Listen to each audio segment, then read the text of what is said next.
Преди боядисване на ново дърво, подготовката на повърхността е много важна. Дървесината трябва да е суха и почистена от стърготини и прах.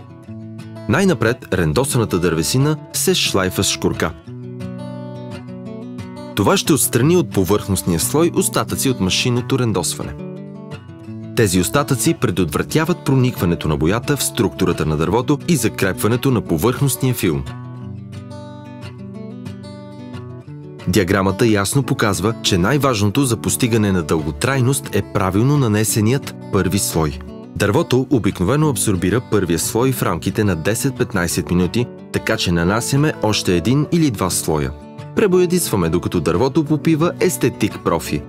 След като първият слой проникне в дълбочина на дървото, нанасяме втори и евентуално трети слой на интервали от 12 до 16 часа, което ще създаде повърхностен защитен филм. След такава обработка Естетик Профи ще защити дървото до 15 години. Включително ще запази красотата му. Внимавайте с прясно отсечената дървесина.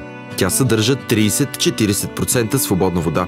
Ако дървото не е добре изсушено, само повърхностният слой е сух на дълбочина няколко десетки от милиметъра. Дървесината вътре все още има голямо съдържание на влага.